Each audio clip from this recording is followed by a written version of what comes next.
दिव्यरश्मि channel में भारतीय जन क्रांति दल के राष्ट्रीय प्रवक्ता श्री रमेश चौबे जी पधारे हैं। उनका स्वागत है। स्वागत है आपका दिव्यरश्मि चैनल में। धन्यवाद। रमेश जी, बिहार में चुनाव को लेकर जो कार्य चल रहे हैं, इसमें आपका क्षेत्र बक्सर से क्या क्या उम्मीद रखते हैं? इस बार चुनाव में क्या करना है? बक्सर में जो अब की बार मुद्दा रहेगा, विकास का रहेगा। और बक्सर की जनता से यही अपील किया जाएगा कि विकास के मुद्दे पर अब की बार वोट दें। जाति धर्म के आधार पर वोट नहीं देना है, क्योंकि जितने प्रतिनिधि जो जीते हुए हैं पहले या सांसद हैं, उन्होंने अपेक्षित विकास नहीं किया है। ये जो है लालमुनि चौबे भी जो थे तो कैमूर के थे, कैमूर जिला बन गया, वहाँ से सांसद वहाँ के थे वो। हालांकि कैमूर जो है बक्सर में आता है, लेकिन वहाँ के मूल निवासी नहीं थे, बक्सर जिला के, कैमूर जिला के थे। तो वो पूरा ध्यान नहीं दिए। 2 बार टर्म में रहे, फिर उसके बाद अश्विनी चौबे रहे, उन्होंने भी ठीक से काम नहीं किया।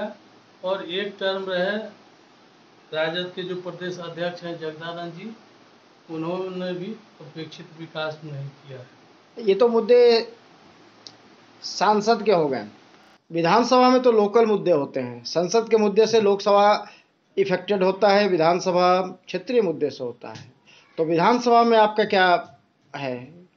देखिए, क्या करने जा रहे हैं? विधानसभा में देखिए बता देते हैं, विधानसभा में भी स्वर्गीय जगनारायण त्रिवेदी जी जो थे, वहाँ के सांसद कई मर्तबे रहे, मंत्री भी रहे, लेकिन जितना बक्सर का विकास होना था, पावरफुल मंत्री थे जगन्नाथ मिश्रा के समय भी, जितना विकास होना चाहिए था नहीं हुआ।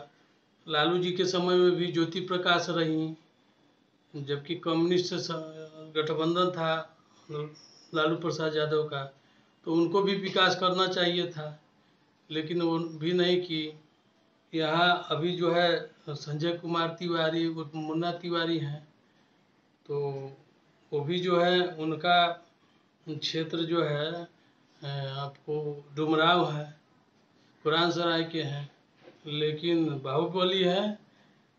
उसके बावजूद भी, जबकि नीतीश से इनको पड़ता था और महागठबंधन की सरकार भी थी, लेकिन ये रुचि ही नहीं लिए। ये अन्य कामों में रुचि लेते हैं, लेकिन विकास के कामों में विधानसभा में आवाज़ नहीं उठाते हैं। मतलब पिछले 73 सालों में बक्सर उपेक्षित का उपेक्षित रह गया। जी, बक्सर एक पौराणिक जगह है, ऐतिहासिक जगह है। बक्सर का विकास होना चाहिए था। जैसे आपको नालंदा का विकास हुआ है, मुख्यमंत्री ने नालंदा पर केंद्रित कर दिया। वहाँ आपको गया का विकास हुआ, बौद्ध सर्किट का तो विकास हुआ, लेकिन यहाँ सनातन धर्म जो है, मर्यादा पुरुषोत्तम श्री राम का हम लोग सब गुणगान करते हैं, सभी सनातनी मानते हैं हिंदू समाज, लेकिन जो राम को पहचान दिया बक्सर, उसी को अछूता छोड़ दिया गया। यहाँ पर कुछ नहीं ध्यान दिया गया। तो इस बार आप अपनी पार्टी से किन्हें प्रत्याशी बना रहे हैं? अब की बार जो है बक्सर की बेटी को हम प्रत्याशी बना रहे हैं कि अब तो जो है बक्सर के बेटा लोग खड़ा हुए, लेकिन उतना काम नहीं किए। और हम पिछले 2 साल से बक्सर के विकास के लिए वहाँ के जन समस्याओं को देखते हुए जो आवेदन शिकायत पत्र दिया गया है इनके द्वारा, गीता चौबे द्वारा। और जी, स्वागत है आपका। तो बक्सर से आप चुनाव लड़ने जा रही हैं। बक्सर आपका मायका है, तो मायके के प्रति तो बेटियों का लगाव ज़्यादा होता है, तो निश्चित तौर पे आप उसके विकास के लिए कार्य करेंगी। तो बक्सर का आपने, जैसा कि ज्ञात हुआ है कि आपने कई आवेदन दिए हैं बक्सर विकास के लिए, आरटीआई भी आपने लगाया है। जी। तो अगर आप विधायक बन जाती हैं, वहाँ से चुनाव जीत जाती हैं, तो आपकी सबसे पहली प्राथमिकता क्या होगी? शहर का विकास। शिक्षा। जी। रमेश जी, पूरा बिहार शिक्षा से बदहाल है। जी। शिक्षा की स्थिति और स्वास्थ्य की स्थिति बिहार में जी। चौपट है। बक्सर जाने में, बक्सर के अंदर सड़क की भी स्थिति उतनी ही अच्छी है। उस पे बहुत क्या बुरा हाल है बक्सर का। देखिए, बक्सर में केंद्रीय विद्यालय तक खुला हुआ है अभी कई सालों से, लेकिन उसका अभी तक भवन नहीं बन पाया है। वहाँ केंद्रीय मंत्री, वहीं के सांसद केंद्रीय मंत्री हैं, आज तक भवन के लिए जमीन तक नहीं मिला है। ये भागलपुर के मूल निवासी हैं, जीतते हैं बक्सर से, लेकिन भागलपुर में एम्स बनाने की बात करते हैं, लेकिन बक्सर में नहीं। वहाँ जो है पंचकोशी है, जहाँ अनेक ऋषि मुनि जो थे, मर्यादा पुरुषोत्तम वहाँ 5 स्थान पर गए भी थे, लेकिन वहाँ कुछ नहीं बना है। पर्यटक स्थल के रूप में बक्सर को अभी तक मानचित्र पर नहीं लाया गया है। रोड जर्जर है, और जो जमीन अलॉट किए गए थे इंडस्ट्रियल एरिया में, वो ऐसे ही जो घर बने हुए हैं, सब कोई कल का खाना नहीं चल रहा है। बक्सर में जो जल जमाव का समस्या रहता है, उसके चलते बहुत मच्छर लगता है, लोगों को रोग होता है। चिकित्सा का भी अच्छा व्यवस्था नहीं है, डॉक्टर जो है पीएससी में जा करके बैठते नहीं हैं। तो इस पर हमने बहुत पत्राचार किया इन्होंने विगत 2 सालों से बक्सर विकास के लिए, कि बक्सर विकास प्राधिकरण का गठन कर दिया जाए ताकि बक्सर का समुचित विकास हो सके। अभी तक बक्सर में शायद कोई भी महिला विधायक नहीं हुई है। ज्योति प्रकाश हुई है। अच्छा, तो कब हुई थी? ज्योति प्रकाश करीब 20 साल पहले थी, इधर लालू जी के समय में। जी। तो महिलाओं की समस्याएं बक्सर में कोई उठाने वाला नहीं है, तो क्या ज़्यादा खराब हालत है कि वहाँ पर अगर कुछ भी हो तो सीधे पटना आइए।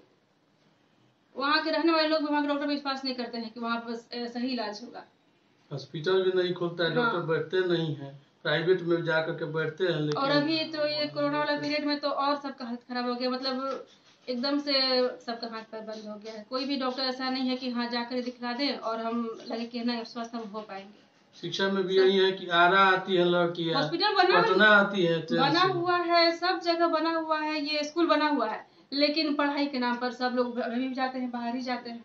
वो सब बना हुआ सब जगह अथी वहाँ पर बिल्डिंग खड़ा है, लेकिन नहीं हो पाता। बालिकाओं के लिए वहाँ अलग से कॉलेज नहीं है बक्सर में।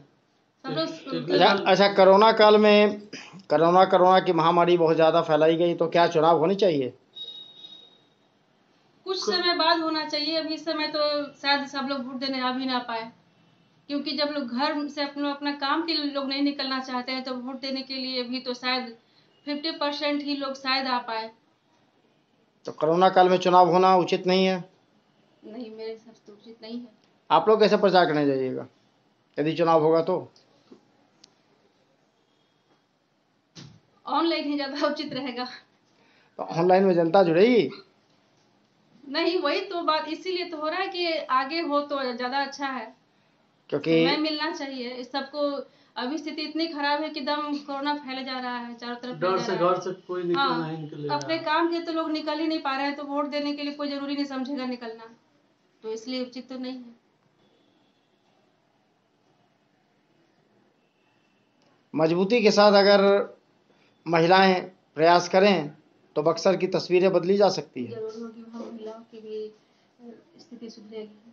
वहाँ पर शिक्षा का अभाव है, महिलाओं का तो बहुत काफी अभाव, इसलिए वहाँ पर महिलाओं का विकास नहीं हो पाता। आती है वहाँ कुछ नहीं है पढ़ने के लिए। वहाँ स्वास्थ्य के मामले में देखा जाए तो वहाँ पर बहुत पिछड़ा हुआ है। वहाँ पर मतलब लोग पटना आना पड़ता है, कहीं और जाना पड़ता है, वो बहुत पिछड़ा हुआ है। शिक्षा में, स्वास्थ्य में बहुत पिछड़ा हुआ जगह है, तो इस बारे में विकास करना चाहिए। चलिए, धन्यवाद, आप लोगों ने समय दिया चैनल पे।